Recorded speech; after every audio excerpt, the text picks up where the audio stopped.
आप जानते हैं क्वाड एक समूह ऐसा है जो इंडो पैसिफिक रीजन में चीन के प्रभुत्व को काउंटर करने के लिए ही तैयार किया गया था। और क्वाड में कुल 4 देश हैं, अमेरिका है, इंडिया है, ऑस्ट्रेलिया है और जापान है। अब इसमें अगर आप अमेरिका को अलग करते हैं, क्योंकि हाल ही में हमने देखा है कि अमेरिका और चीन की नजदीकियां लगातार बढ़ती चली जा रही हैं। उसमें क्रिटिकल मिनरल्स एक बड़ा कारण है। चीन एक बहुत बड़ी औद्योगिक शक्ति है। अमेरिका एक बहुत बड़ी, अगर आप सुपर पावर के तौर पर देखें, मिलिट्री पावर के तौर पर देखें, ताकत में तो कोई कमी है नहीं।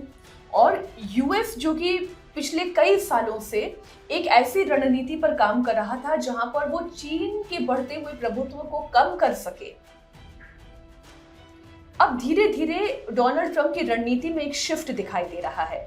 वो खुद चीन के नजदीक जाते हुए दिखाई दे रहा है, क्योंकि क्वाड तो बनाया ही इसलिए गया था कि चाइना को काउंटर किया जा सके। लेकिन अब जब अमेरिका चीन के नजदीक जा रहा है तो भारत के लिए यह जरूरी हो जाता है कि भारत अपने हिंद प्रशांत महासागर के क्षेत्र में, इंडो पैसिफिक रीजन में, उन ताकतों को एकजुट करे जो एक बड़ी सुपर पावर के बिना भी काम कर सके। अब वो कौन है? वो जापान है और वो ऑस्ट्रेलिया है। आगे बढ़ते हैं। यही वजह है कि भारत के लिए ऑस्ट्रेलिया के साथ रिश्ते अब केवल व्यापार तक सीमित नहीं है, बल्कि समुद्री सुरक्षा, इसके अलावा रक्षा, महत्वपूर्ण खनिज, नई तकनीक और क्षेत्रीय रणनीति दोनों देशों की साझेदारी के लिए बहुत गहरी होती जा रही है। अब 3 चीजें हैं जो ऑस्ट्रेलिया का महत्व बढ़ाती है। अब वो 3 चीजें क्या हैं, उसे आप समझने की कोशिश करें।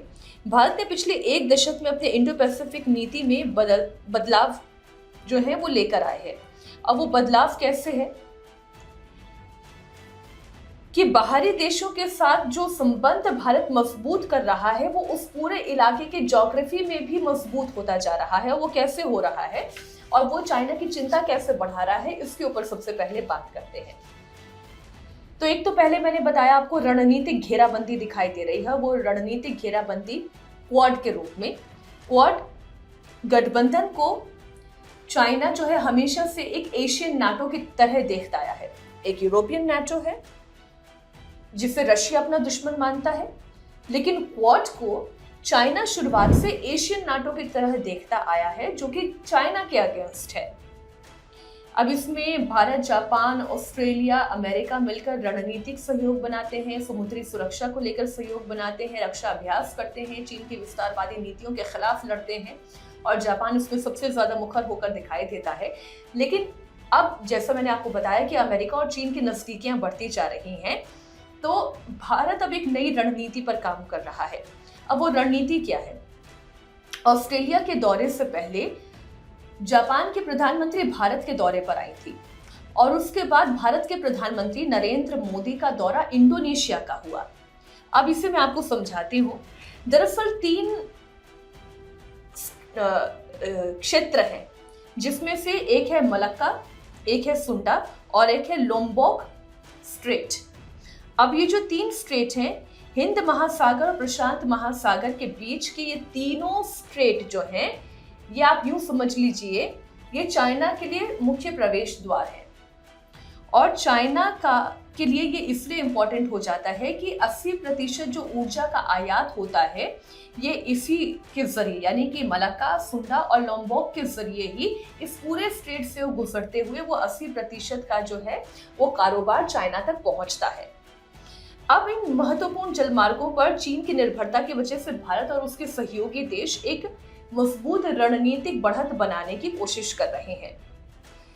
आने वाले समय में जब भी भारत के ऊपर या जापान के ऊपर या ऑस्ट्रेलिया के ऊपर चाइना की वजह से कोई संकट मंडराता है, तो यही मलक्का, यही लोम्बोक और सुंडा जल डमरू मध्य, ये स्ट्रेट एक ऐसा पॉइंट हो जाएगा, ठीक वैसे ही जैसे ईरान के हाथों में इस वक्त स्ट्रेट ऑफ हॉर्मुज है। तो ये पहला विषय तो ये है जिसकी वजह से चाइना बहुत बौखलाया हुआ है कि जापान के साथ, इंडोनेशिया के साथ भारत अपने रिश्ते इतने मजबूत क्यों कर रहा है।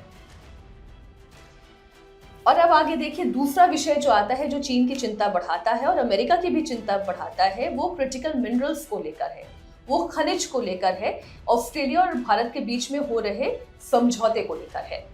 पीएम मोदी और ऑस्ट्रेलिया के नेतृत्व यानी कि एंथनी अल्बनीज के बीच में जो बातचीत हुई है और जो करार हुआ है, उसमें रक्षा सहयोग के साथ साथ जो दुर्लभ खनिज पदार्थ हैं उनकी भी बात तय हुई है, उस पर भी डील साइन हुई है। जो ऊर्जा सुरक्षा है, आपूर्ति श्रृंखला है, इस समझौते की भी पूरी संभावना है।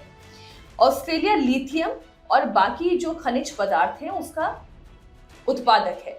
इधर भारत के पास अपनी जो निर्माण की क्षमता है वो बहुत बड़ी है। भारत के पास ऊर्जा की जरूरतें बहुत बड़ी हैं, क्योंकि भारत एक अच्छी खासी जनसंख्या वाला देश है। भारत एक एटॉमिक एनर्जी कंट्री है। ऐसे में भारत अपनी विनिर्माण क्षमता और ऊर्जा जरूरतों को देखते हुए एक ऐसे पार्टनर की तलाश में है जो काम ऑस्ट्रेलिया कर सकता है। और ये भी बड़ा दिलचस्प है, इसके पीछे की हिस्ट्री आप समझिए।